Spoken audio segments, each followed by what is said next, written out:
We've got some resources to give you guys. So if I go to my teaching, a couple years ago, me and a couple faculty in the department, we wrote this lab preparation sort of guide. It's got a bunch of, I think, really helpful things, right? We actually teach you things like formatting tips. Like if you haven't used styles before, who's familiar with styles? Like, do anybody here regularly use styles in Word? They're gonna make your life so much easier. So we go over stuff like that. We always talk about what goes in a lab report. But before I show you, I just like to brainstorm, what's in a lab report? What should be there? Well, first off, what's the purpose of a lab report? And once you understand the purpose and who you're talking to, that'll tell you what needs to go in it. So what's the purpose, and who is a lab report even for? And I know most of y'all's names look a little different than the pictures, but Andrew. Yeah, I guess it's sort of the formal documentation of an experiment, sort of what the experiment was and what happened, and any sort of conclusions or further discussions of the experimenters. Absolutely. A lab report in its nature is describing something, typically an experiment, right? You talk about how it was done. I think you mentioned the conclusions you could draw from it. All that has to be there, right? Who do you think reads lab reports?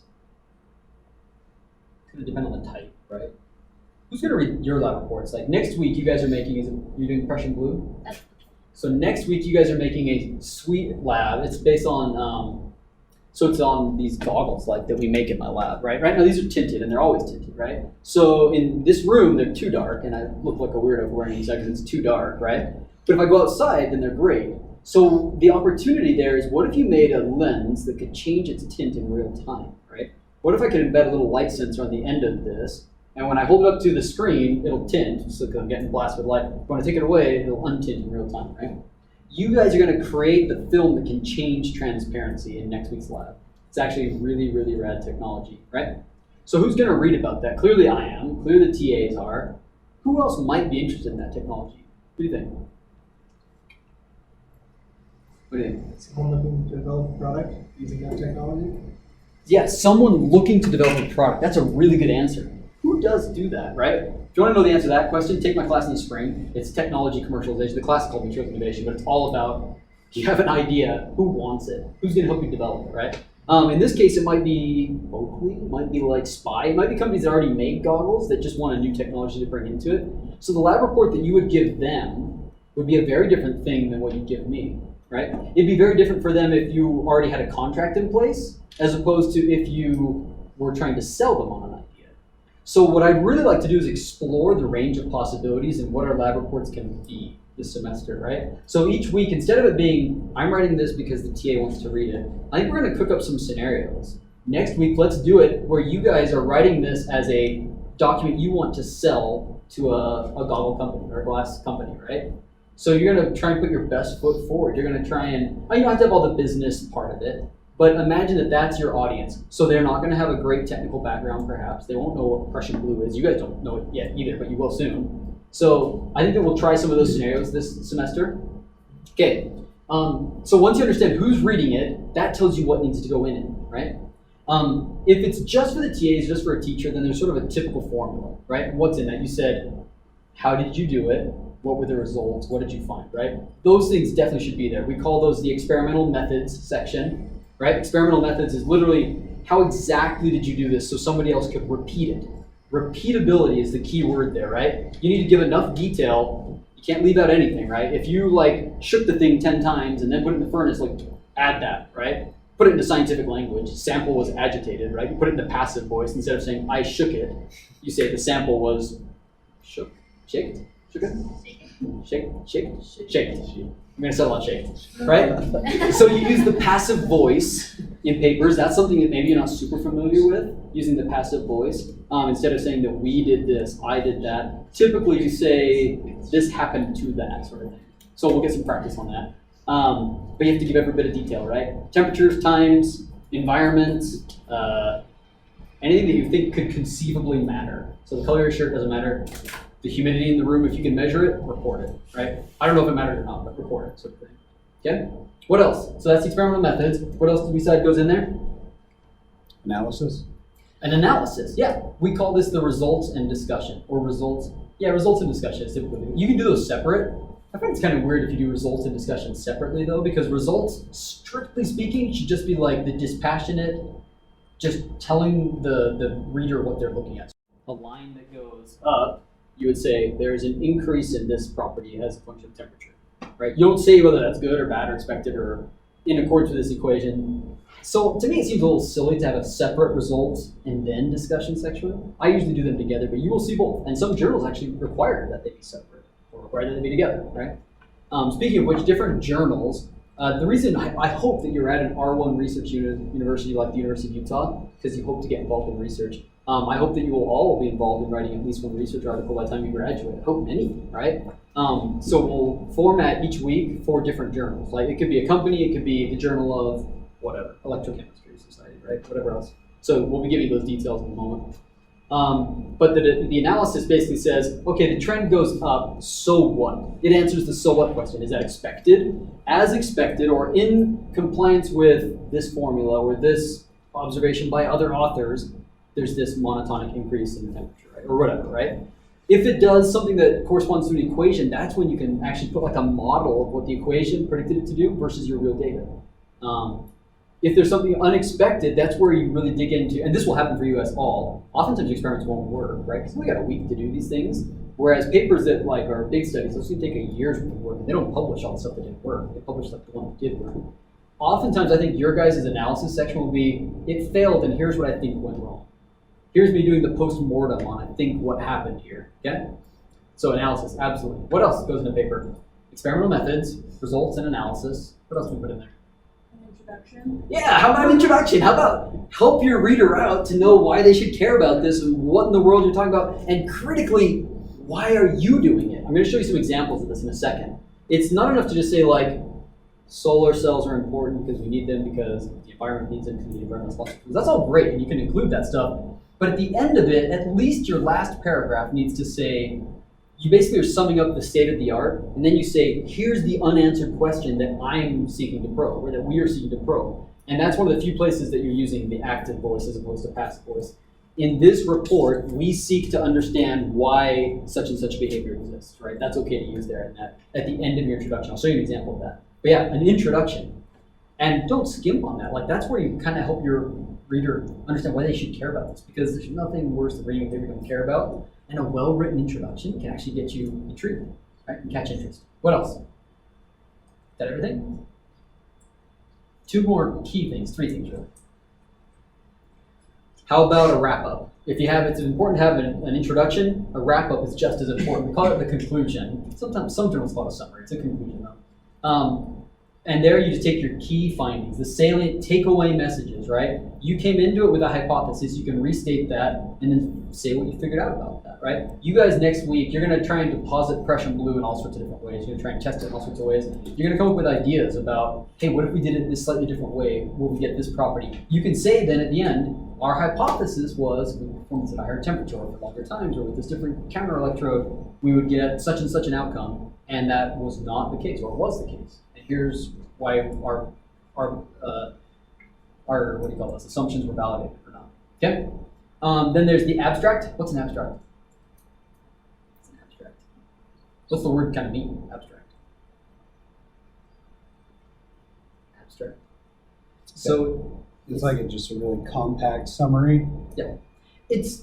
I still don't quite get why we have an abstract and a conclusion, because I use like some of the same sentences from them when I write them, right? But yeah, it's the whole thing in one paragraph that goes to the front of the paper. The reason we have them is because journals, when they publish, that will typically be made available even if the whole journal isn't, right? The whole journal article is behind a paywall, right? You have to pay money to get access to it. But the abstract will often be there. So you want to put there all the best stuff. You want to say really like how many samples did you test and what your key finding was. Maybe you're reporting on like strength or something. When 500 samples were tested, the average strength of this standard deviation was observed. You can put like results and findings in there, because remember, that's what people might see if they don't even want to like download your paper. They might at least skim your abstract. So put just the key stuff in there. And then the last thing is references, right? So I'll make this document available. I'm going to post it on the Canvas page under one of the files for lab stuff. But I mean, it's really just stating the same stuff I've got here, right? You can talk about styles, right? How to use styles to make your life easier. I'm going to show an example of that. How to use internal references. I'm going to show you how to do that in a moment. If you do want to type using LaTeX or LaTeX, it's funny, I put these people are wrong. Now I am one of these people. I actually type mostly in LaTeX. I've become what I hate. But if you want to learn about that, I could do a separate video on how to do those. It actually makes beautiful documents as much as I like to tease them. Length for lab reports, the TAs will tell you what they're looking for, but in general, if they don't say, be concise, right? Concise is great. You don't have to feel like you have to be worried to hit some page number. I like concise, but put some real thought in there. Don't just report things and say like, we saw this value, we saw this value, we saw this value, disagreed with this equation. Like, put some analysis in there. Like, add the so what questions in there, right? So what? What do you think about that? We're going to talk about how to make nice figures in just a second. But yeah, figures, good figure worth 1,000 words. Dude, figures are a big deal. We'll talk about how to make nice figures in a moment. Title page, introduction, experimental methods. We've already talked about these, results, conclusions. So there are appendices. We didn't talk about those. If you have a bunch of calculations or a bunch of data that was important for you and for the analysis, but the reader doesn't need to see all that gory detail, that's what you put in either what's called the supplementary information file, which is a separate document, or in the appendix. Appendices have gone out of style a little bit, and supplementary information documents have become more popular.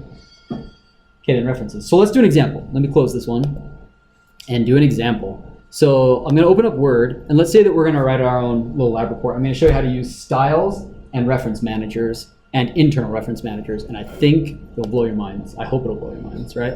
So let's just add like a title first off, right? So obviously pick good titles, pick interesting titles, right?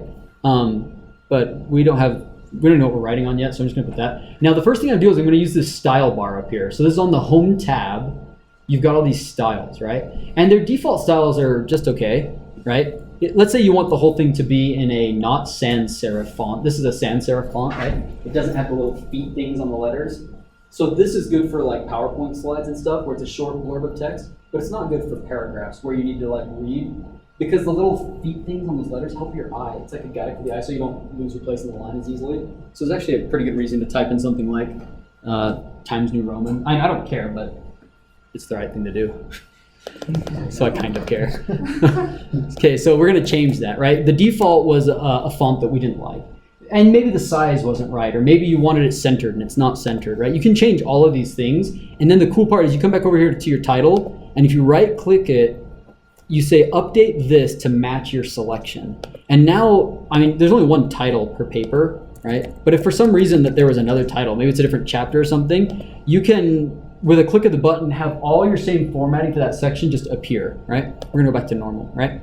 So let's say we do an introduction, and then we've got like text, right? So the introduction typically has a different font, right?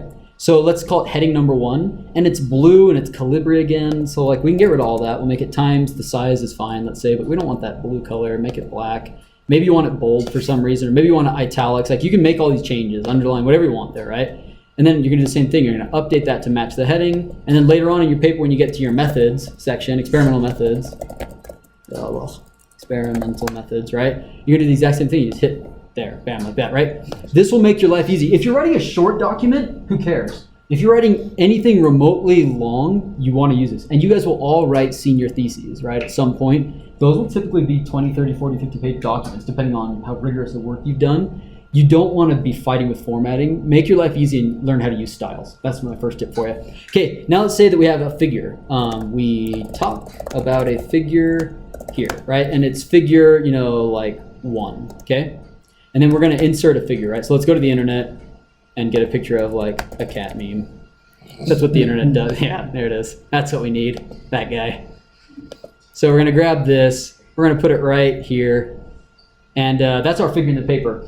If in high school, you probably just did the following. You like came down below it, you said, figure 1, this cat is grumpy, right?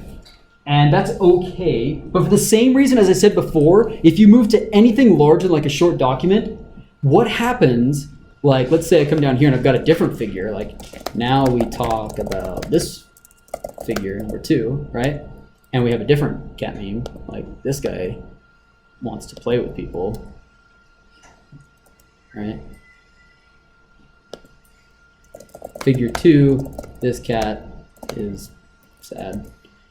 Right? What happens if, in the course of your editing this document, that you need to move these things, right? I'm going to grab this thing, right? I'm going to pick it up, and I'm going to bring it down here below figure 2.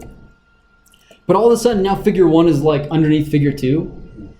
The TAs, what we're going to institute this year, which we've not done in the past, is you're going to turn in something which will be, especially because it's your first year probably writing scientific topics like this, they're not going to be great. And so we want to help you get better, because that's what I hear from industry overwhelmingly, is that they want better communicators, especially in written formats.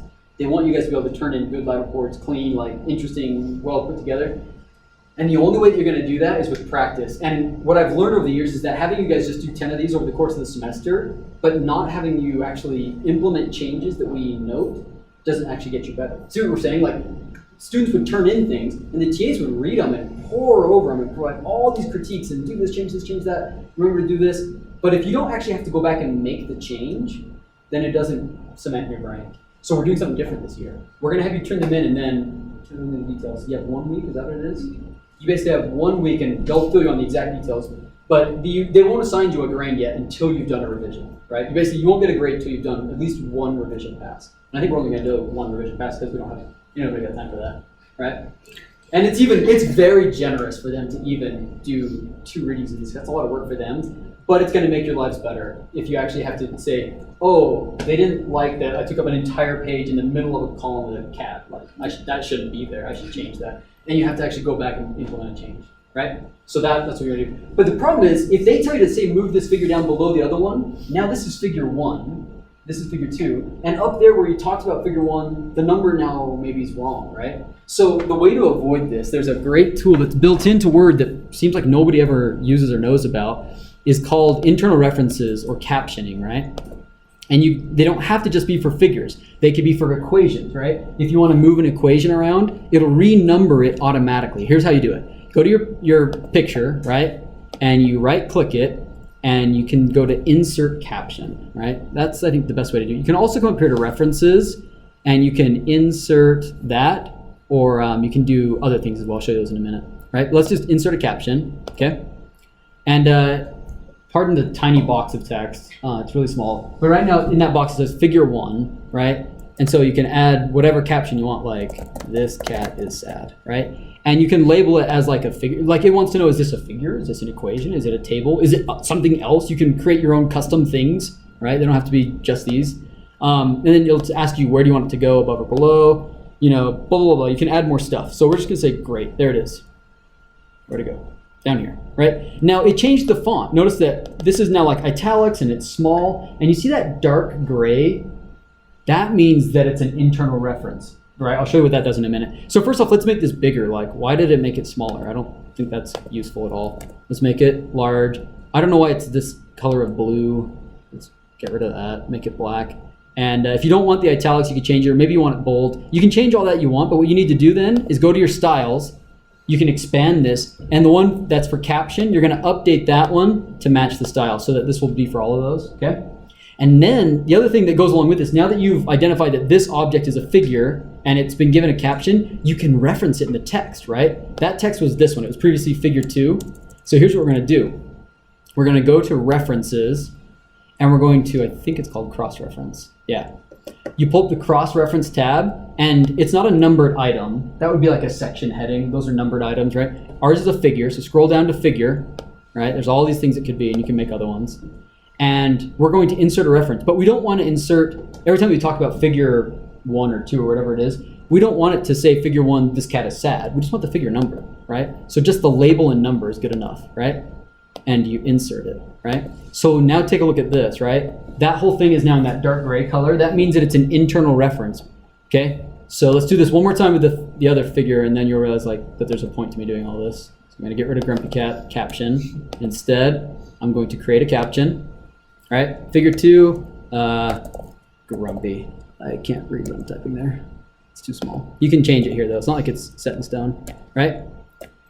Now this one, again, if you highlight it, you know that it's figure 2 there, and it's already got the right style. It didn't do the crappy style that the other one had.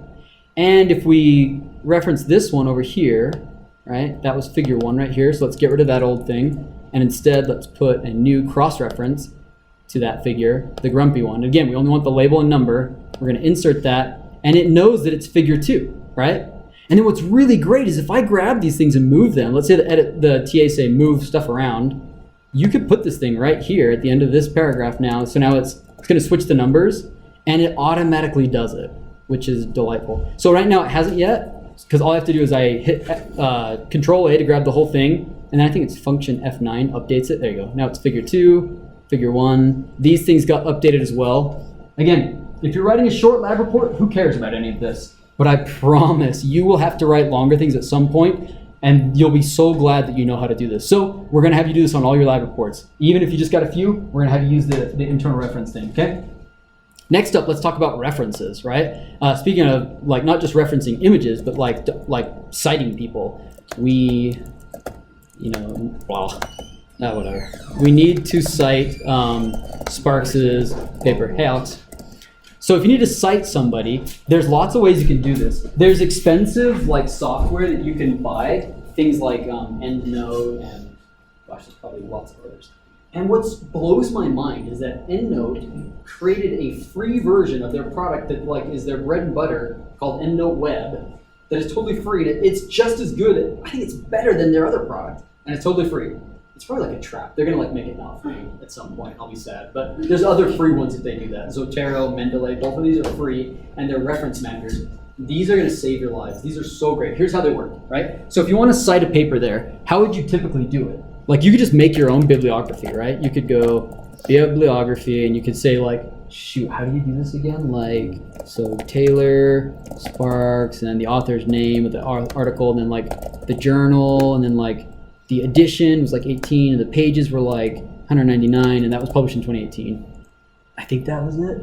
But then here's the problem. Every journal that you publish to has different rules for that. It's complete nonsense. They can't just decide on one. They like pride themselves on having nonsense bibliographies. There goes Jake. Hello. Jake, this is the new students. Hello. So instead of doing this, because if the TAs, let's say you want to use this reference again later on, you wouldn't just be able to like copy and paste this thing because it's a different order or like italics and bold, all that crap like they're persnickety about. So there's a better way to do this. You're not going to do it by hand.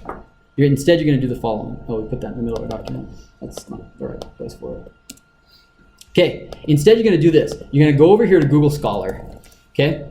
If you haven't used Google Scholar before, get ready to use it a lot. It is a phenomenal tool, right? And what you're going to do here is look for the article of interest, right? So let's just look up, see whatever comes up, right? Okay, this one, this paper of mine. We're going to cite this one, right? If this is the paper, there's a couple ways you could go about this. The old way of doing it, like when I was a student, what we would do is you'd be like, okay, right here, download a citation, right? You could actually go to the journal. You could look for this citation button, which is always in a different spot. Every journal has it hidden in some cryptic place, if they have it at all. And then when you download it, half the time it doesn't work.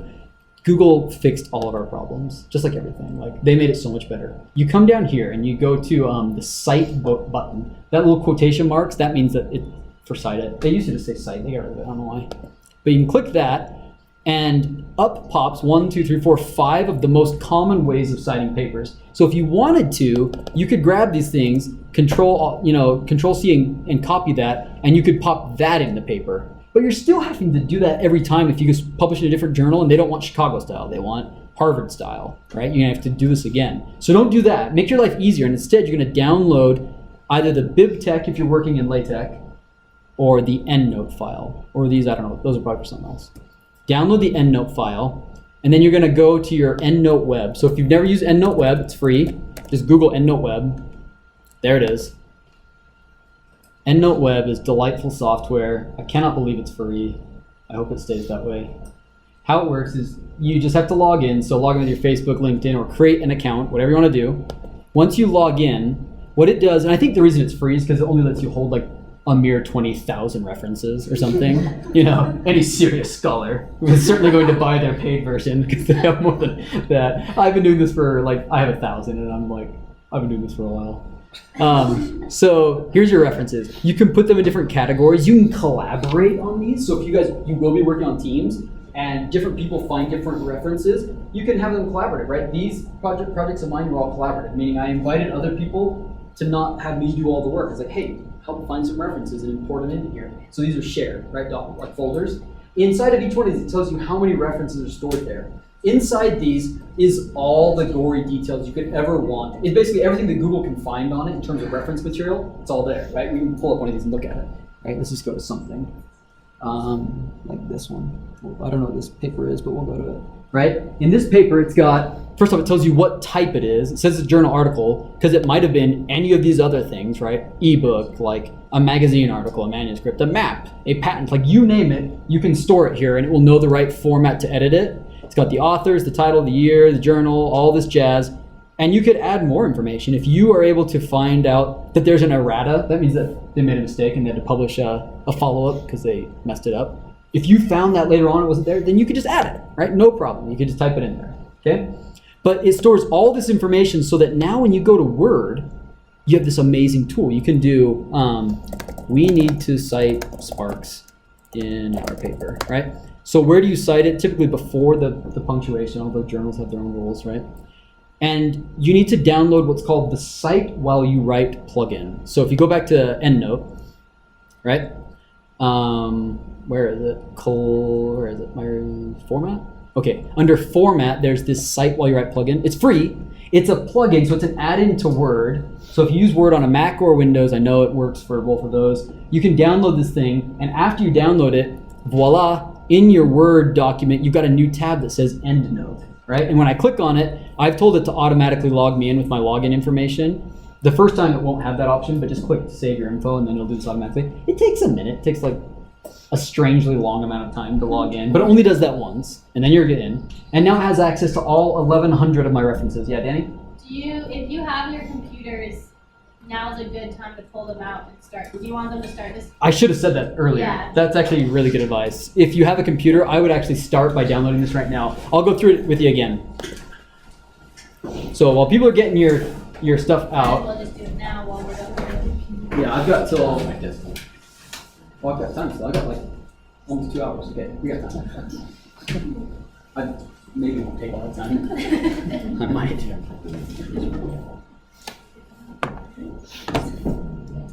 Alright, you guys start logging in and go to EndNote Web and download that Cite While You Write plugin. I'm gonna get a drink of water first.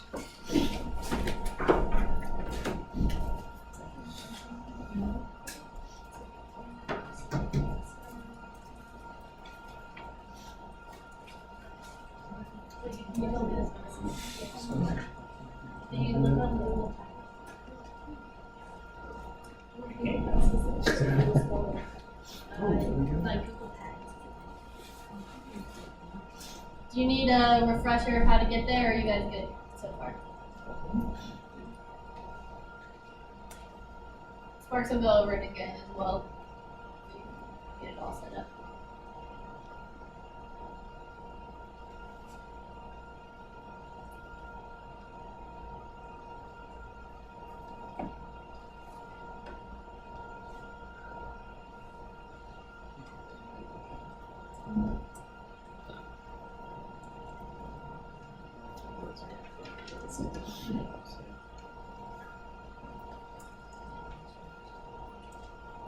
Okay, so you're gonna Google EndNote Web. Don't buy the one that you have to buy, like don't do that. EndNote Web is what you want. Log in with your LinkedIn account. If you don't have a LinkedIn account, now's the time to make one, by the way. Well, don't do it right now, but make one. Because you're professionals now. That is the business card of the 21st century. Okay, when you get in there, you're gonna go to this Format tab on top, and that's where it has the link for the Cite While You Write plugin. This guy. It's under Format, Cite While You Write plugin.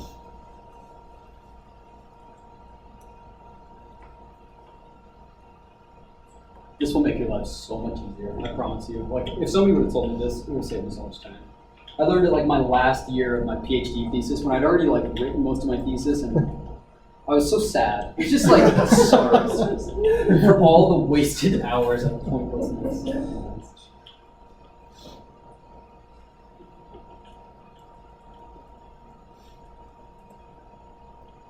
Okay, so everyone start finding that and let me know if anybody's getting that. Anybody got it downloaded already, the plugin installed? Okay.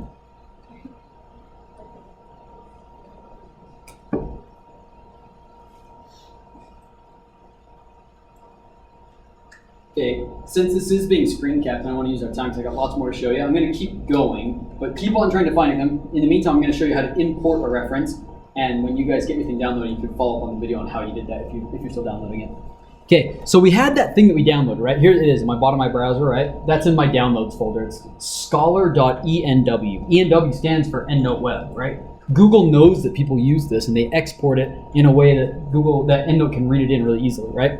Also, some of the references won't have the ENW. Some of the papers don't have it, but RIS goes straight into EndNote as well. Yeah, I'll show you how you select that in a second. So you have your references, and then there's collect, right, to add new ones, right? I haven't ever used online search. I wonder if that's any good. But typically, I just use import reference. I use Google Scholar to search for stuff, because that is the tool to use. And then just go to import reference. It'll take you to this screen, and it says, you're importing from EndNote, meaning that you have their paid software EndNote. No, we're not doing that, because we're not idiots. We're using the free stuff, right? So under File, you're going to select the file that you just downloaded, right? Mine's in my download folder. So I've got a bunch of pictures of my dad surfing and the file I wanted, right? So scholar.endnote.web. You have to tell it the import option, meaning what type of file is it. The first time you do this, you're gonna have more than one option there. You can select your favorites. I select just EndNote import because that's the only thing that I ever import, and I don't wanna scroll through all these many different types of formats that are out there, right? So just make that your favorite is EndNote import, grab it, and then you have to tell it what document are you, or what area are you sending this to, right? You've got all these different folders. If you haven't created a folder, I think there's just like a catch-all, probably just new group or unfiled. You guys should all have something like that. Let me just put it in, I'll put it in. Unfiled, you're like, okay, I'll put that one there for now. And if you want to put it in a specific folder, you can though, right? And you hit import, right? Voila, and it'll tell you one reference was imported. If for some reason the export file that Google gave you was messed up, it'll say 0 references imported. And it doesn't like jump out and tell you it messed up. That'll just be a 0 instead of a 1. So you do need to watch that and make sure it imported, or you'll wonder like where it's at, right? So, and now if I go over to my references and I Google, or if I search for, that's not the word, that's gonna be too many. What do I do here? Let's do 2013, because it was published in 2013. Gosh, there's still a million. All right, there's just 2 of that. Here, I could actually type like data driven. I think that was the first. Son of a gun, there's just so many that have that. All right, I'm just gonna have 2 of those references now, which is not what I wanted to have, but that's okay, right? They're all here. Because I put it in unfiled, I guess I could just find it this way. It's gonna organize these by name if it has a name. Some things it doesn't know who the author is, so it won't have names. So I guess I could search this way, right? It's gonna have this. Am I missing it? Oh, Galtus. I'm looking for my name, but it's this guy. Okay, so I'm gonna delete that because I've already got it somewhere else, and I don't have 2 copies of it. So I'm gonna hit delete. You can get rid of things really easily that way. And if I'm ready now to use this in my paper, right? I'm gonna move the cursor to where I want the reference to be. Some journals, it's after the. Let me make that bigger so you can see it. Some journals put it after the period, some put it before. I think before is the place for it. You're gonna open up your EndNote thing here, and you're gonna insert reference, or insert citation, and you're gonna search for the name of, right? So I'm gonna look for one of my papers. I have to find the one that I'm on. It's from 2013, where Galtus is the first author. It's this guy, right? You hit insert, it does a little bit of magic, and out pops your article. Like, here's your reference. It's in that same dark gray, so you know it's an internally controlled thing in Word. And the references the same way. They're all created automatically. And this format is exactly the format that I've selected up here, which is for the journal Acta Materialia. But let's say that like, we submitted to Acta, and they didn't think that we were great, and they said submit it somewhere else. We said, fine, we'll go to nano letters, as if that would ever happen. That's like a really high impact one. But it changes the format, right? It puts the bolds where it needs to be bold. It changes quotation marks. It does all this for you. This is like a very powerful tool. So any questions on this? Can we move on? But by the way, notice how this is now no longer like a 1 with square brackets around it that was not superscripted. Now it's a superscript with none of that stuff. It knows all those things, what the journal requirements are, and it does them automatically for you. Yeah, Jackson. If you cite reference 1 again, does it know not to do? Great question, yeah. later on, we talk about the same paper, but different finding, right? Something else that you feel like you need to cite it again for some reason, that's totally fine. You can just go like this, find the paper, Galtus 2013, data-driven, bam. It'll call it number 1 again. And the same thing, if this was actually something else, like let's say we cited 2 things there, right? We're gonna cite actually like 3 things, right? 4 things total. We're gonna cite all those things right there. It knows that those are all 4 things at the same spot, so it goes 1 through 4, right? And if I move this thing up here, and I tell it to update, so I'm gonna grab it all, and I'm gonna say update citations and bibliography, it renumbers them correctly. Oh, in this case, it didn't need to do anything different because 1 is still 1 in both cases. But if it did need to change it, it would do that automatically. So this is a great tool. It's just as powerful as like this reference thing, just really great. Are there any other questions I can answer about Word while we're here? Should we move on? Okay, let's keep going. So we talked about lab reports. We've given you a guide. I'm going to make that available, but I think for now, maybe what I'll move to is, what's useful, Danny? Do I do figures? Do I do... Yeah, you can do Okay, let's talk about figures. So let's say that you're putting a figure in a paper. How do you do it? Almost every lab this semester, you're going to collect data and portray it graphically. Not always, but I think for all of them in this lab, in our labs you will. So our old standby is Excel, right? So you've got like sample number, right? 1, 2, 3, all the way down to like, maybe you've got like 10 or 15 samples, 27 samples. And you've got data over here, right? Up here is your data, right? And I'm just going to enter random numbers between 0 and say, I don't know, 100. This would presumably be actual data and not random numbers, but this is what you've got, right? So you say to yourself, I need to present this data. I'm going to do the regular old Excel tricks. We'll go to insert and put like a scatter chart. That seems pretty good. Yeah, there's our data, right? And you copy this thing and you paste it right into Word and you're on your merry way. Like, that is not the thing to do. Like, the reason that's not the thing to do is because Excel is not optimized for presenting data in a smart way, right? It just did exactly what you told it to do because it doesn't know who's reading this or what your purpose is behind this, right? First off, like, because I just grabbed the data itself and told it to plot it, and I didn't tell it to grab like even labels, it didn't label these things, right? So you're gonna have to at least add that, but even then, like, this is really tiny and it's weird and it's not all that pretty. So there's better ways to plot this data, right? And here's how you do it, right? So here's how you do it. You're gonna, instead of plotting it in Excel, just don't even plot it. You can plot it in Excel like before you put it in a figure, but when you're ready to put it in a figure, I strongly recommend, I won't require it, but I strongly recommend, as strongly as I can recommend something, that you download something called QTGrace, because it's free and it makes beautiful figures. Here's how you find it. You're gonna go to the interwebs, you're gonna type QTGrace, all one word. It's a weird name. They called it that because it used to be called XMGrace and it was a Linux thing, and Linux people do things different. But somebody ported it for Windows and Apple's machines, and you can download right here from SourceForge. This is a safe download. QTGrace download. You want to grab that. Once you download it and install it, it runs out of its local folder, which is nice. So it's not like a nasty thing to install. It runs really, it's a small file, it runs really nice. It's free, you don't have to pay anything. And once you've got it, it's really powerful software. Okay, so I'll give you a second if people are downloading that, if you want to grab it. When you download it and you open it, it's going to have you go through a tutorial. Just skip the tutorial the first time. You can always come back to it later. Plus, we're going to kind of do a tutorial later anyways. And if you don't see this, you can see any of my number of tutorials I put on the interwebs about it, right? Like many of them. Okay, so when you're ready to use this software, the first thing you might notice how yours might look different than mine is your plot won't be square.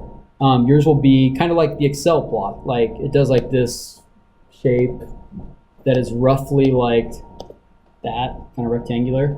That's what I think most people claim is like a good way to plot data. And I'm going to tell you that I think it's not the best way to do it, because oftentimes when we put stuff in papers, they go into a 2-column format. A 2-column format means, right, this is the whole page. This thing gets sent just to one format, so it gets shrunk a lot. And when you shrink it that much in the horizontal direction, the vertical all of a sudden is not very big at all. It's really quite small actually. But if you do a square plot, then it looks much better actually. So I'll show you some examples in a minute.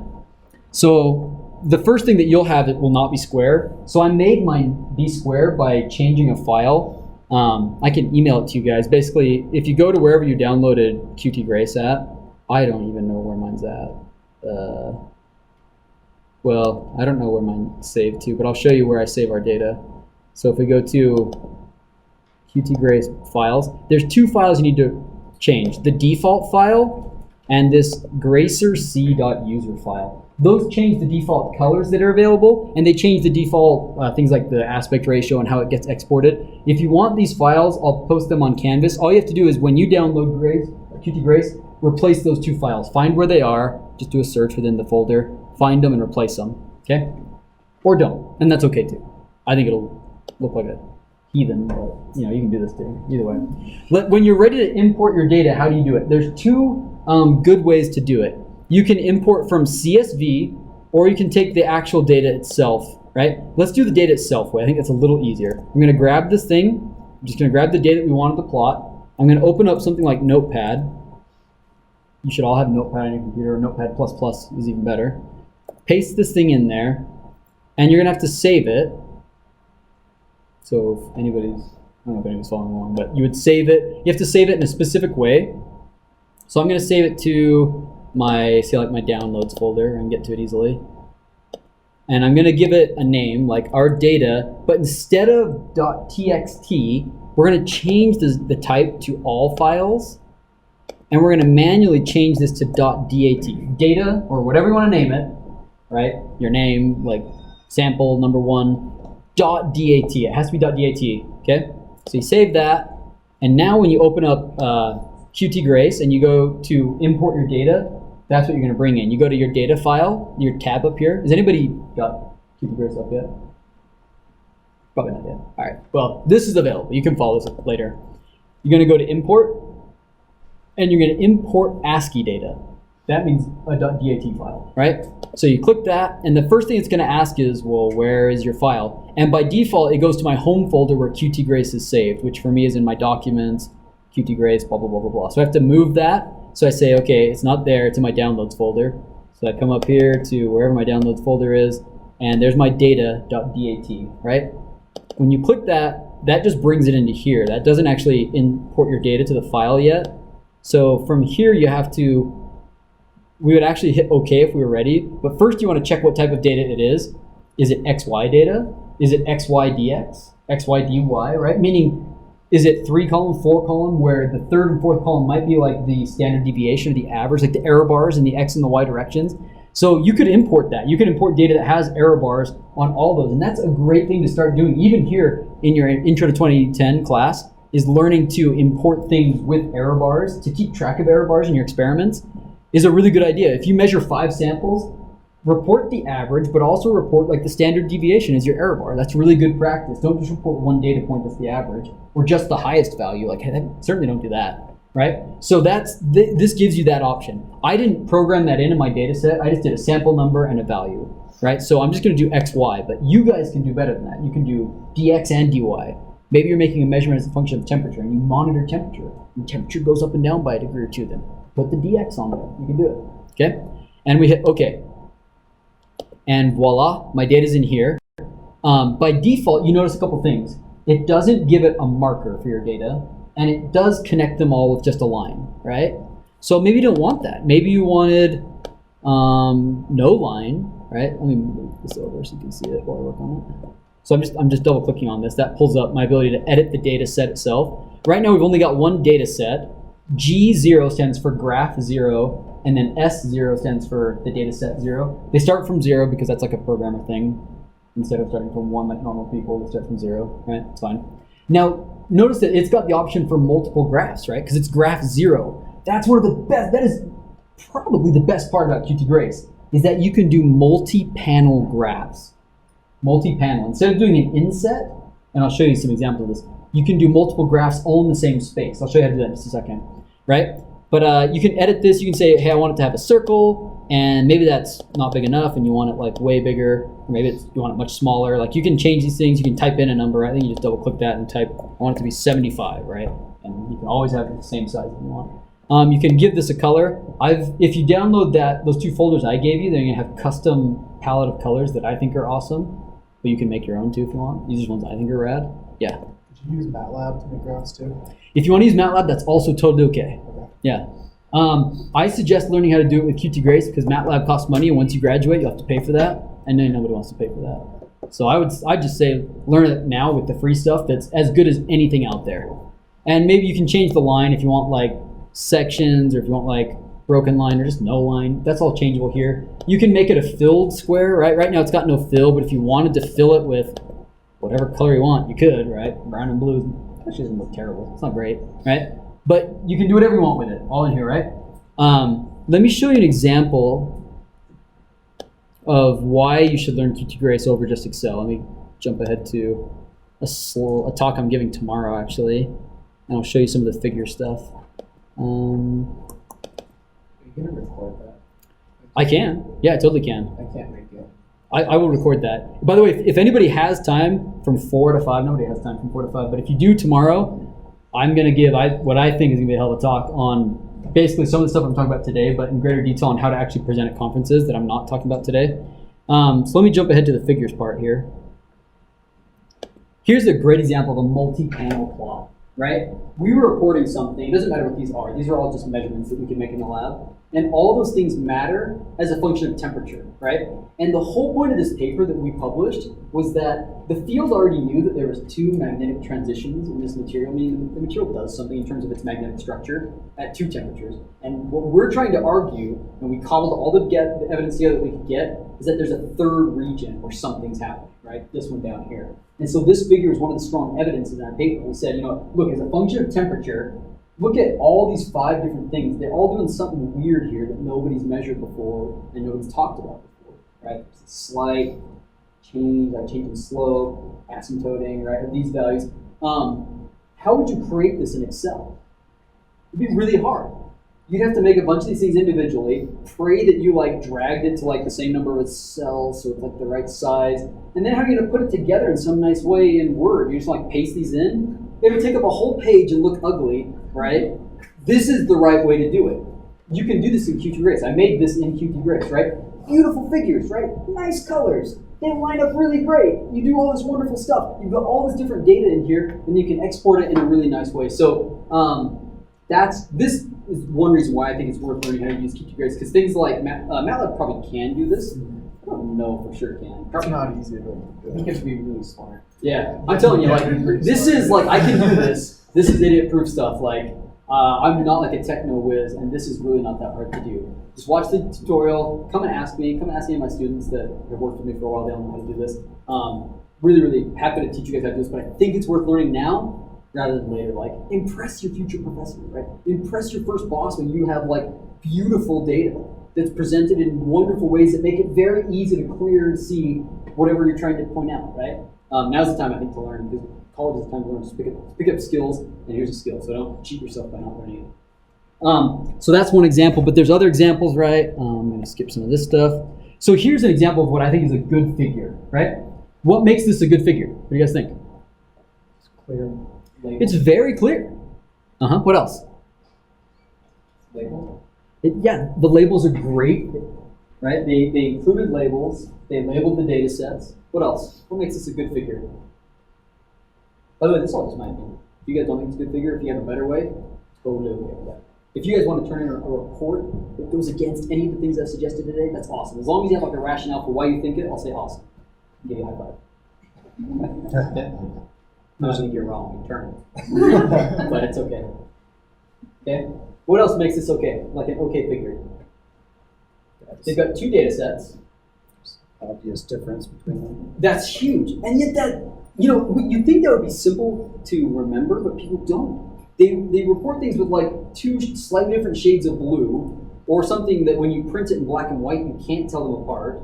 They're both the same stroke. There's no break in the line. There's just no way to tell the data apart. So here they've made a clear effort to make sure that they're colors that colorblind people can tell apart, first off. They look nice. There's a different stroke, right? So you can see these. They're labeled really redundantly and clearly. Again, I think square plot's the way to go, and I'll show you an example of why in just a second. But I think it's just a good figure. Anything else? Or something against that. I would love to hear it. I feel like you shouldn't have a dotted line or a curved graph. You think they should be both solid? No, I think the straight one should be dotted if you're going to make them dotted. It just makes it a little bit more ambiguous as to. I think that's actually a really good point. I think you're right, because the straight doesn't matter. It's easier to tell because it's a straight line, but this one, maybe you want to pick like a value off in the, yeah, I think that's better actually. That's an improvement. Maybe I'll change that. What else? Anything else that makes this good, bad? I like, first off, and Excel doesn't do this, but the font size throughout, it's all the same size. And it's all really easy to read, right? You want it big. None of this tiny font stuff that people can't read, especially if you have to shrink this a little bit. Like, nobody wants that. Make it really big and easy to read, right? Make the tick marks even on both axes if you can, right? If this is the distance between a major tick, make that the difference between a major tick. It just looks good to the eye. There's no real reason that you have to do that. It just looks better, right? Have reasonable number of minor ticks. Have the appropriate number of ticks that you can read data off. One thing that I actually like on some figures is to extend these all the way across if they don't distract you too much. It's your call. Like, what's this being used for? Is it a plot that people really need to read a value off right here? Then extend those things. Make it easier. Make it easier for your audience. If that's not what you're trying to have them do, if you're just trying to illustrate two different trends, then maybe it's fine how it is, right? But think about your audience and what they're going to do with this, and that'll tell you how to change it. Right, so what happens if we shrink this down to a 2-column format? A 2-column format means that you have 3 inches to work with, right?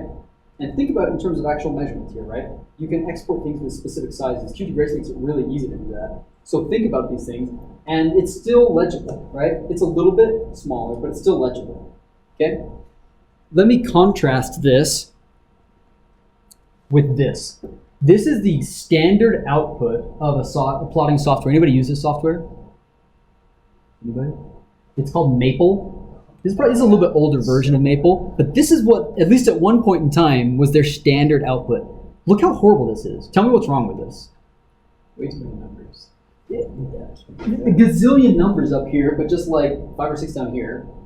So it's not consistent. And you need all these numbers. What else? Can't see the green that well. It's invisible, basically. That's a tiny stroke. And green and red, what do we know about those 2 colors? Colorblind. Yeah, you can't tell those apart. Is colorblindness common or not common? 8% of men have it! Somebody here is probably colorblind. Anybody colorblind? Do you look the same? Alright, we lucked out this time. But still, like, yeah, pick colors, and then you can actually test this, right? There's websites where you can upload a figure and see how it looks to a colorblind person. And you can say, I can still tell my data apart or in business, right? Or just pick colors that are nice, right? Use my palette or use your own palette you think is awesome. What else do we do to this? That's why I thought the dotted line was a good idea, because if it gets printed in black and white, It gives you more redundancy. 2 identical shades of gray. You want to make it as easy as possible for your viewer to interpret your data. And if that means telling the data apart, which it always is the case, I think, then yeah, make it easy for them. What else?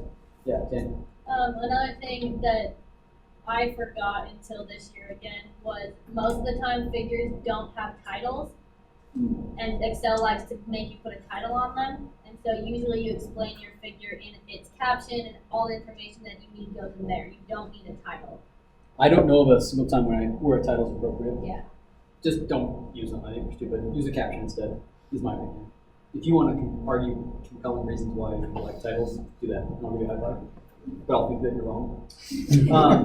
Again, this is like, it's not a square plot, which means when we shrink this, look how small it's going to get. Let's go to a 2-column format. Tiny, right? Here's a side-by-side comparison. This is the reason I do square plots. It's so much easier to see. You've got more space to work with.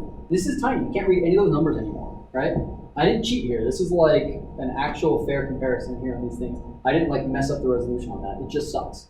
It's bad, right? Okay, what else?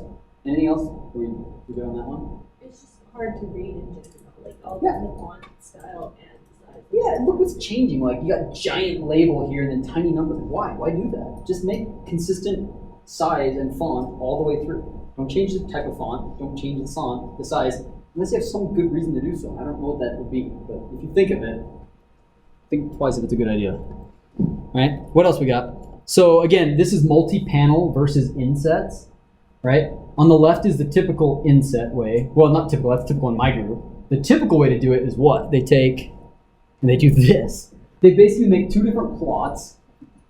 They shrink one down and they plop it on top. This is now all invisible. You can't read any of that. No one can read any of that, right? And then, if it goes to a two-column format, you don't even know what's there. Like, what's happening in that? This looks extreme, but this is common. This is terrible practice, so don't do this. Instead, I think a much better way to present your data, even in a two-column format, is to do panels. Just consider whether panels is the right approach. I'll show you how to do panels in just a minute. We'll go back to QTGrace. Actually, let's do it right now. We'll wrap it. How would you create a panel plot like this, right? So in QTGrace, we've got our data set, which is currently ugly. So let's get rid of the cocoa fill and just make it a nice, maybe a white fill like that. Maybe you want the stroke to be darker. Again, you want it to be as easy as possible for your viewer to read this. That is a little bit small, but you can increase the stroke. Just like that one click made it so much easier to read, right? And now we're in good shape, right? If I wanted to add a legend, all I have to do is come over to my main tab and I can say, you know, data set 1, right? And it automatically populates a legend, which I'm going to move off of this plot or in some way, because right now you don't know what's a data point and what's label, and that's not helpful to your reader. So you could put a box around that. That'd be something we could do. For example, we could go to plot, graph appearance. We could go to legend box. Right now it doesn't have a border around it, but we could put a border around it.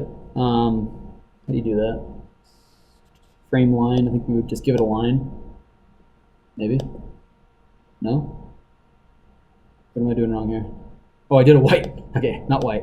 There we go. Right? You could do a fill if you want, like the background, have it be a fill, have it be a solid fill. Right? If you wanted to, you could do that. Now it's at least clear that that's not a data point, but that's a legend. I still think you should move that thing off the plot, but we'll do that in a second. How do you, though, add two different graphs, right? We'll call this thing graph 0. If we want to add graph number 1, we go back to plot. We're going to go to graph appearance. And we're going to go to the main tab here. And right now there is graph 0, which has one data set.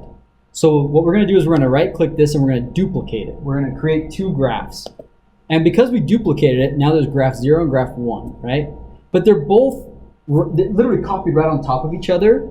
And how do you know that? Because we need to look at the viewport. The viewport basically says on this white space, which goes from 0 to 1, and from 0 to 1 in X and Y directions, you can place these graphs in different locations, right? And right now, both graphs start at 20% across the way in terms of X, and they end at 80% across the way. They start at 20% and they end at 80%. So we're going to change that. We're going to make one go, let's say, from 20 to 48%, and then from 52 to 80 for the other two. Right? Let's try that, see how it works. So we're going to do first graph 0. We're going to make it go from 0.2 on the Y up to 0.48, right? And then graph 1, instead of going that whole distance, we're going to make it start at 0.52 and have it end at 0.8. And voila, we've got our data set. Now we could do a lot more to this to make it better. Like for one thing, if you click on the axes, if these are both going to be plotted with the same x-axis, do we need labels on both of those? I don't think so. I don't think it makes it any easier. I think it makes it harder to read, right? In this case, they had a different x-axis, right? This scales from, say, 1 to 9, whereas this goes from 4 to 9 or 10. So it was appropriate to have the data there. But if it's the same, like in the temperature plot that I showed you earlier, I think get rid of stuff that's not adding more detail. Just get rid of it. So you can do that really easily. If you go back to QTGrace, you go over here and you go to your labels, your tick labels, and just zoom them down to 0. And they're gone, right? On the x-axis. You can still have totally different y-axes. You can plot these, you know, right now it's the same data set, and you would obviously, if you're doing this, you'd have two different data sets. So how do you get rid of this one? If you double click it, you can click this data set, which is graph 1, data set 0, and you can just kill it, right? You can get rid of that data set.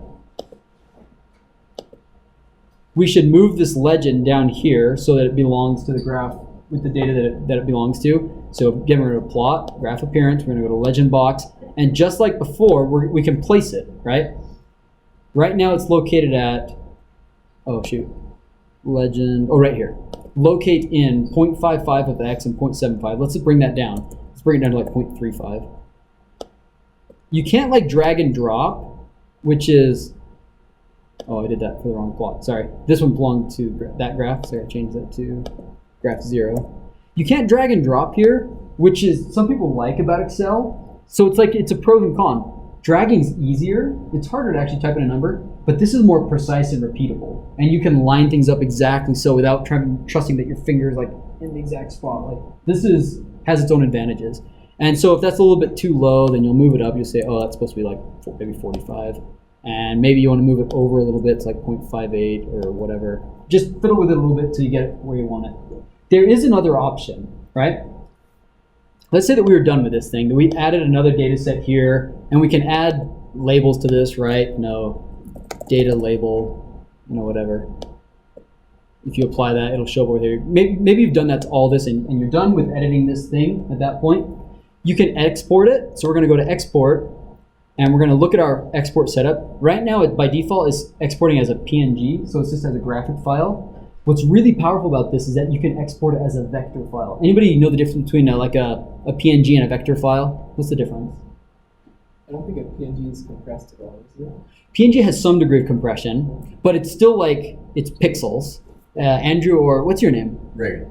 Reagan? Yeah. Reagan, what's the difference between a vector image and what like a ping is? Vector is drawn through mathematical equations, whereas raster or PNG is with pixels.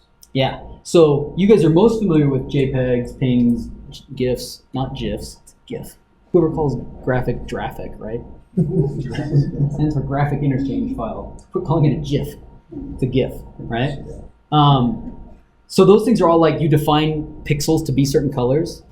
Vector-based images are very different. Instead, every time you open it, it just gives it a series of commands to create the thing, right? It says, send this line along this curve and start at this point, stop at that point. So you can scale it to any size you want, because it doesn't depend on pixels. Scale it really big, really small, whatever you want. You can do it real life. That's better, and I'll show you why. So an SVG, that's what's it stand for? Support vector graphic? I don't know. SVG, it's a graphic file. You could also do EPS or PostScript. All of those are vector files. Let's just do SVG. You can tell it what dimensions you want, but we're going to do that later anyways. And you have to tell it where it's going to save it to. So I'm going to tell it to save it to not the folder where the software is housed, but rather I'll just put it in like my downloads for a minute. Output, right? Say OK, say apply, accept, wonderful. And now you can actually export it, and it's going to export as that SVG.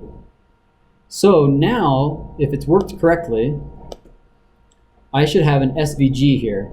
So there it is. SVG by default, Internet Explorer knows how to open those, strangely enough. We don't ever use Internet Explorer. It's probably the right advice for anything. Except to download Chrome. They must get so many hits for just Chrome. I bet it just makes their developers cry. Instead, what you want to open up is Illustrator. It's an Adobe product. You guys all have access to the Adobe suite. It is incredibly powerful stuff. You've probably heard of Photoshop. It's less likely that you've heard of Illustrator, but now's the time to learn how to use Illustrator. I'm going to open up an Illustrator. Illustrator is for drawing vector images, right? It's not for taking a picture of like your mom and like changing the contrast or whatever else you want to do with Photoshop. Instead it's for drawing schematics and things that look like in your textbook. I mean, they have like drawings of like cells and whatever else. This is the place to do that. But what's awesome is that QTGrace can export in a vector format. So let's say I do this and I forgot to add labels to this, or like maybe these have like Greek things that I didn't want to bother finding in QTGrace, how to type math equations. I didn't want to bother with that, but that's the appropriate thing to plot here. Great, I can just do it in Illustrator so easily.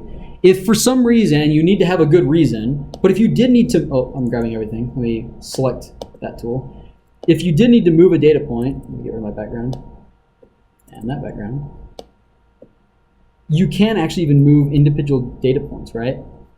If you had a reason to do so, you can move this thing. Oops, that's my center point. I want to do that. Grab this with my grab all tool, and I could move the whole thing if it was appropriate to do so. Obviously, we don't fake our data, but if you had a reason to do this, it's possible to do it, right? Same thing with my data label, right? If it's easier, oh gosh, you want to use a mouse because this is me trying to use my trackpad and it's like having a seizure. So get a mouse and it's really easy. But you could, like, for example, now you could move this thing really easily, right? You could place it wherever you wanted, right? Your legend. It becomes really easy to move things around. There's lots of other things that Illustrator can do, which is probably beyond the scope of today. For now, I would just say download Illustrator, and once you have Illustrator, make your final touches in here, right? If you need to have an equation here, right, that has like an alpha, right? Instead of data label, you need it to say alpha, right? How are you going to do that? You just type A, you highlight it, you come up here to your, oh gosh, where's stuff at? Type. Why is things not, I just updated it recently and it's being weird. Let's go to a different window. Let's go to like, which one do I like?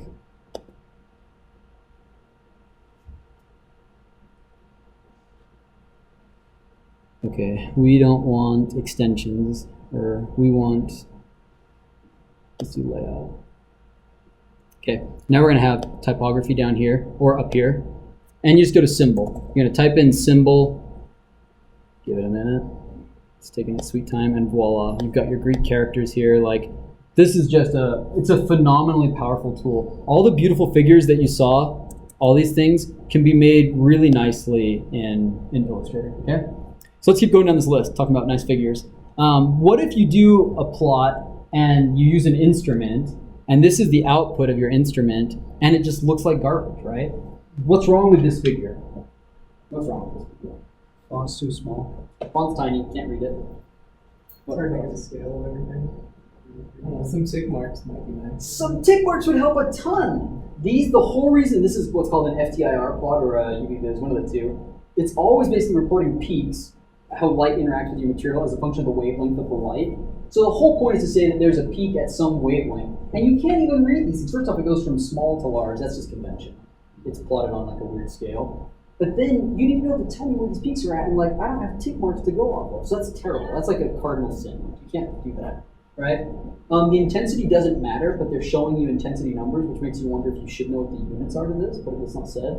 So if you're gonna do this, don't show units, just show tick marks and then say arbitrary units, meaning it doesn't matter what they are.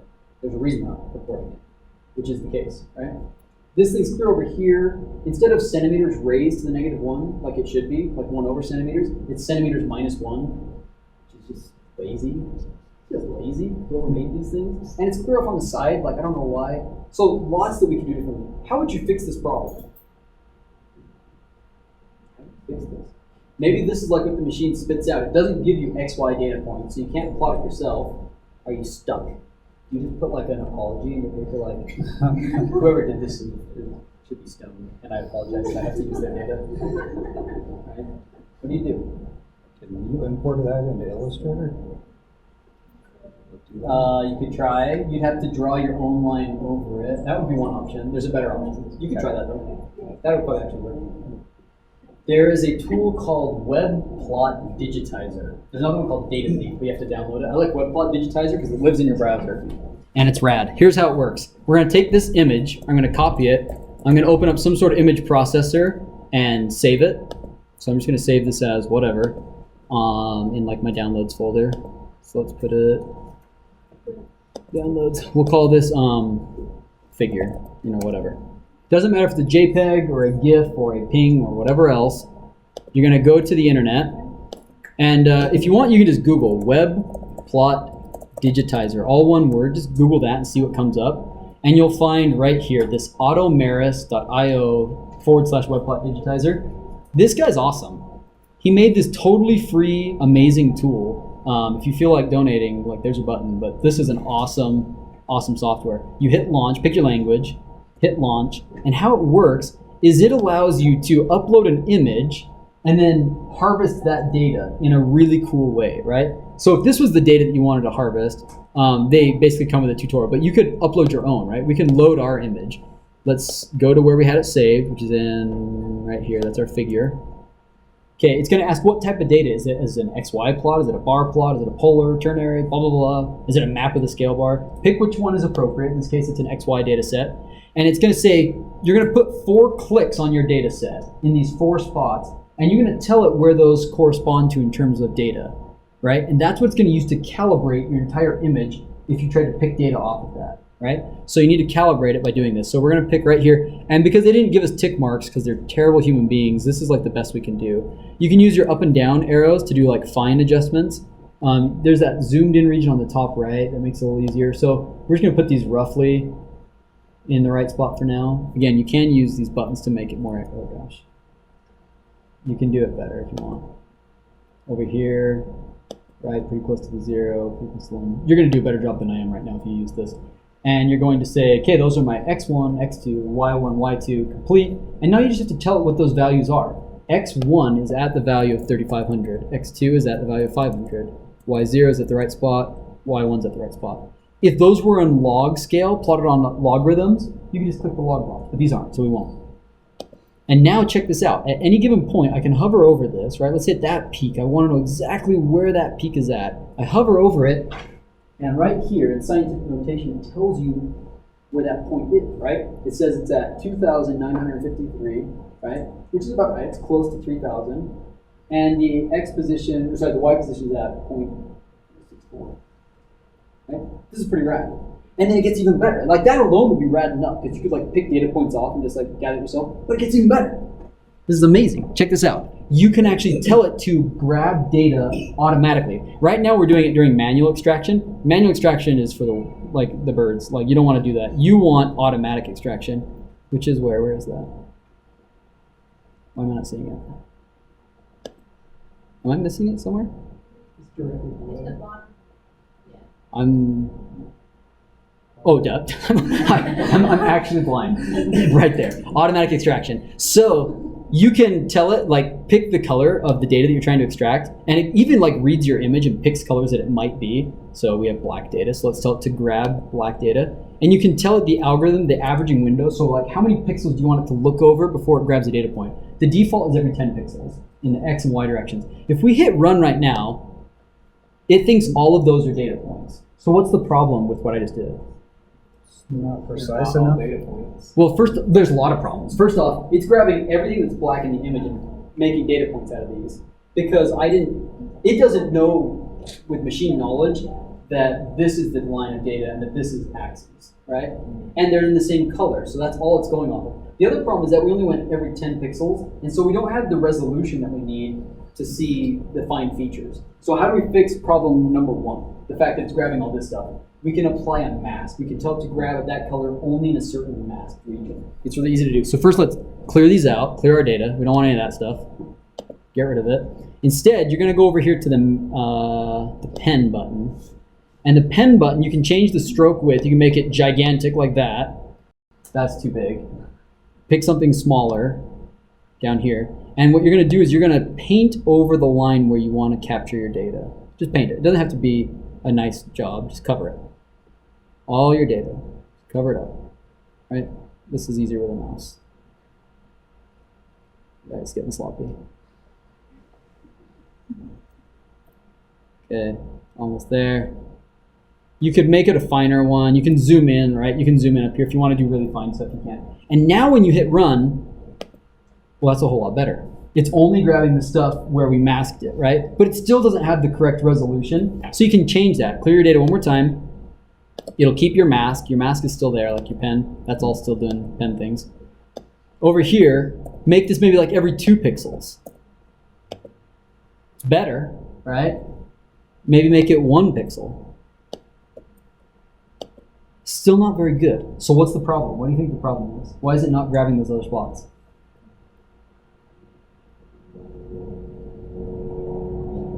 The color's not quite right. Even though it's a black line, if we were to zoom in on those, let's go ahead and do it. Zoom way in. Yeah, it's anti-aliasing, so it makes them kind of that grayish color. So we might need to try a slightly different color. Like what if we tried gray itself, right? Let's run it again. Let's fit this on our screen. Now it's got it all, right? It actually grabbed this, which we don't want. You can get rid of those. I think you can like, I think there's a way to get rid of it. Yeah, you can delete individual. Yeah. I just don't remember how to do it. I think you can just actually click like delete points and I can just like go on a deleting spree. Yeah, they're gone. Right? So when you're ready, you come over here to view your data and you've got it right there. If you wanted to, you could just, oops. you could like, I don't know, you could like do this and grab it all, but just download it. Like download it as a CSV, and you can open that up in, Excel, send it to QTGrace, send that to Illustrator, send that to a paper as a beautiful figure. It's a lot of work. I recognize that these are like extra steps, but there's a reason why nice figures look nice. You put a little bit of effort into it, and like I said, now is the time as sophomores to learn how to do this, to make beautiful figures. Don't wait till you've spent a decade making ugly figures and you're too lazy to learn anything new. Like now's the time to pick up a new skill. You're in college, it's about picking up skills. So I suggest learning how to do this stuff now. Okay, let me go back. That's how we fix our problem with ugly instrument data. What other things we run across? What about SEM images or optical microscope images? This is a big part of what scientists use. We visualize things at the micro scale and we talk about them, right? The standard default output is something like that. What's wrong with that image? Can't read the text. Yeah, the fact that there is text there makes you wonder, should I be reading that? Is it important? And then you can't because it's tiny and it's the same, like there's no good contrast for it, right? So I'll tell you right now that none of this text is typically valuable, right? It was important for you as an operator when you collected the image. Your viewer, the person who's reading this paper, almost never needs to know what the working distance or the spot size or the accelerating voltage was.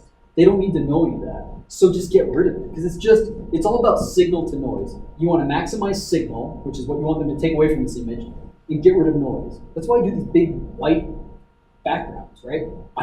This is what I want you guys to pay attention to, not like the school logo or like other crap. Just like have the signal there, right? So how do you fix this? I suggest replotting it. I think you should make it square, because I'm OCD about squares, they make it look great. But you should get rid of the other stuff that's there and instead plot your own scale bar really big, right? We'll make it the right size, right? But make the text label for it really big and easy to read. So, because that's really the main thing that they want to know from that, all that text down there. The only thing they need to know is typically the scale bar. Oh, each of these are about a micron big. Okay, that's what I needed to know. And the gaps between them are about a micron big. This is the same exact image, just that it looks better. Looks more professional. Right? To crop it. Yeah, you just crop it into a square. Couldn't be easier. Easiest thing in the world to do, right?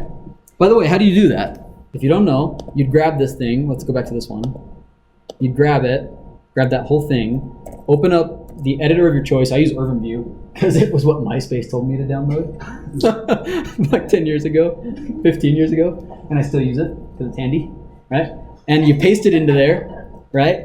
And you could draw things, but then you're still relying on like your eye. A better way to do it is go to the Control R, and you can. Sorry, this is for resizing. If we wanted to resize it, not Control R, we're going to go to, what's it called? Under Edit, where is it? Create Custom Crop Selection, right? So I don't know how wide this currently is. It's currently 480 pixels by 520. So let's do a crop that is maybe 400 by 400 and see how that looks. You can change it. So that's my crop. That's too big. I apologize, it's a little bit small to see. Right, you can make these custom crops like that. So we'd go back one more time, try a slightly different one. Create a custom crop. There's probably a better way to do this that you guys know of, and I'd love to hear it if you do, but this works. Maybe do like a 300 by 300. Save and draw an image, there you go, right? Hit Control Y and you've got your region. Make sure that the first time you do it, that you know how big to draw that scale bar on it. You need to reproduce that scale bar. That's the key thing, right?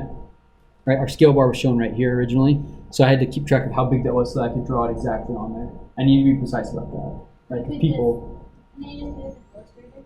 you can do it in Illustrator for sure. Yeah, a mask is really easy to do in Illustrator, right? I'm going to grab that whole thing, open this up in Illustrator. I'm going to get rid of all this nonsense. I'm going to paste this on here. You can draw a square really easily in Illustrator. I think you just hold down Shift while you do it. Yeah. So there I've got that, and then I grab both of those together. And I apply a clipping mask. So I'm going to go to Object, Clipping Mask, bam. That's an easier way to do it. But I find that most people don't know how to use Illustrator yet. Okay, so there's that. That's images. Again, it didn't take much effort to do that, and it makes for a much better image. Oh, the background's doing weird things. Okay. What about color palettes? I clearly have color palettes that I like. I showed you them in my QTGrace, right? If you double click on these, and you click on my colors available, I sort of programmed these in that I think look nice, because I got them from my postdoc advisor who thought that they look nice, and now they're just stuck. But there's no reason you have to use these. Like, pick whatever colors look nice. Here's something I found online.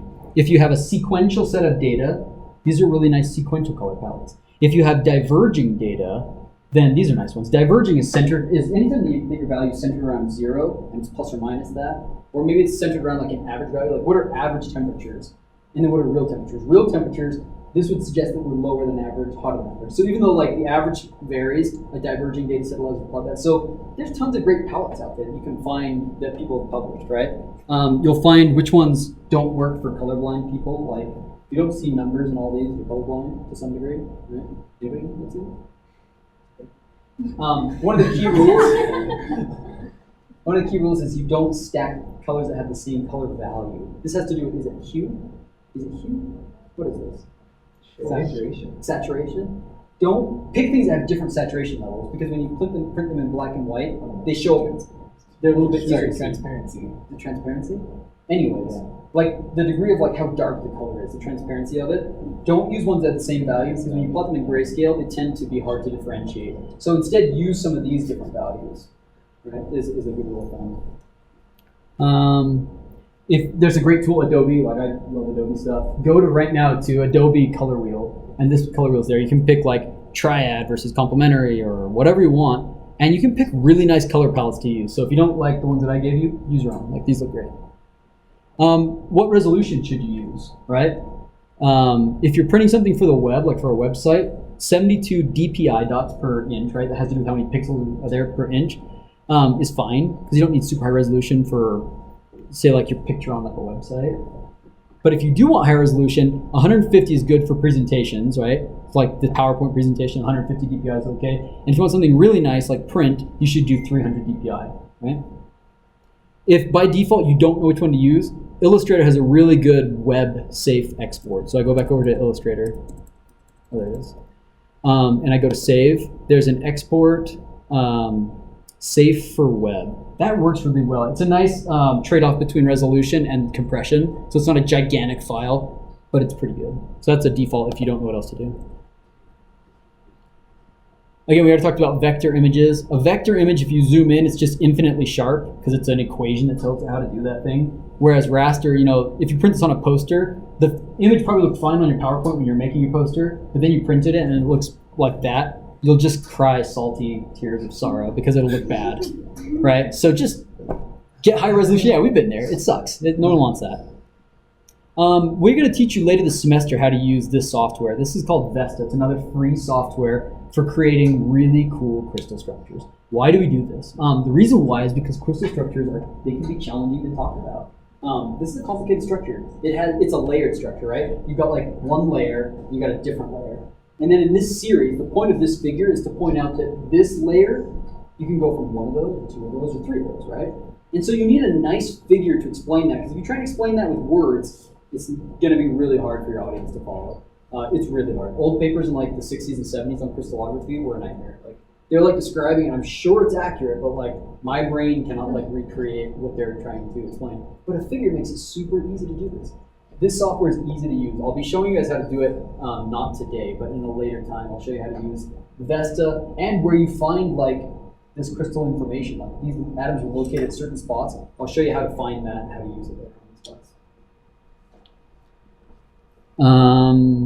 Okay, nice examples. By the way, take a look at this one. It's still square. This is microscopy data, but it's done at different scales. The one on the left is at 100 nanometers, and then they zoom in on that top right to 50 nanometers. And the bottom right is what's known as a selected area diffraction pattern. Basically what that means is that they pick one of these spots over here, and they do a type of diffraction on it. That's a way of characterizing the phase of the material. We haven't learned about this yet, but we will soon. It tells you what the crystal structure is by where these dots show up. Sounds like magic, but it works, right? And so in one nice, square, beautiful figure with parts A, B, and C, which are pretty easy to see labeled, they're showing you that there's a hierarchical structure, right?